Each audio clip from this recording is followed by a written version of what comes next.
Hello everyone, this is Tony with Sky, and today we're going to cover how to create a custom approval button using SkyVisualEditor.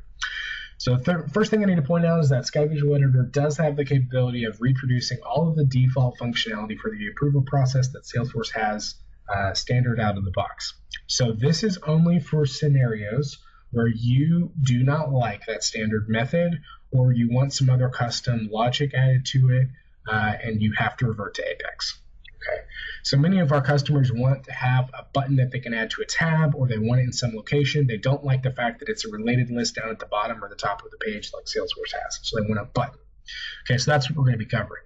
Notice I have a Visualforce page created on my screen. I have the approval button and the submit for approval button on here. Both of them have already been set up and enabled, so we're just going to walk through kind of how I did that.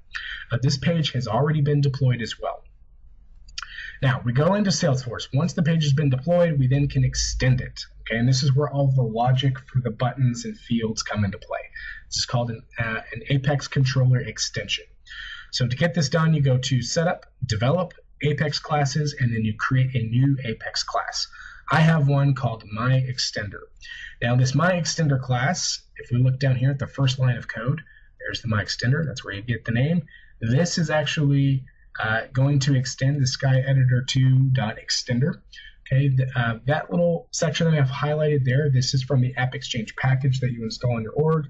It allows you to communicate with the Visualforce pages to send and receive information. That's what that does. Now, this is the important part. The ACCT_approve, that name is the actual Apex controller for the Visualforce page. So if I go back into SkyVisualEditor, go to the Page tab, go up to the top, that is the name of the Visualforce page. And unless you manually changed it, that is the exact same name of the Apex controller. Okay, so you need to set up the Apex controller name right here. In this case, it's the same as the page, so ACCT_approve, and then you need to set it up as an extension. Now, once you do that, this is actually just a constructor for this particular class. And then down here, this is where the good stuff happens. So we're going to provide a PDF on the TerraSky website for you to look over, so you don't have to pause the video and try and code all of this out while the video is on pause.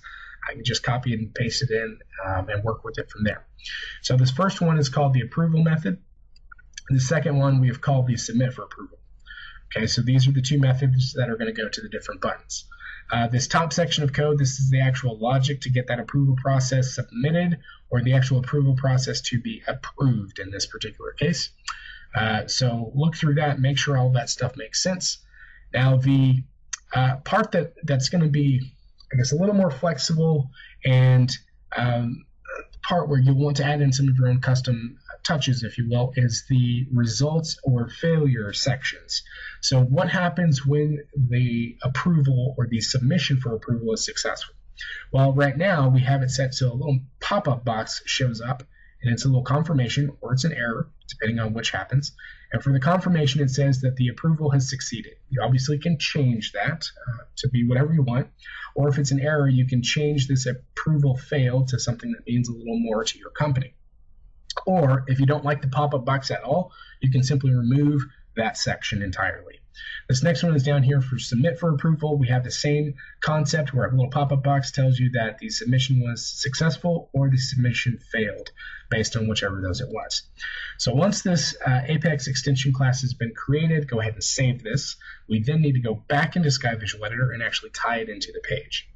So if you look on the right-hand side, there's a page tab and a section called Extended Apex Class. Now, I've already included the My Extender in here, but the way you do that is go to Settings. It's going to show you all the Apex classes in your Salesforce organization. You want to find the My Extender. So there it is. You click OK, and then it's going to load everything in.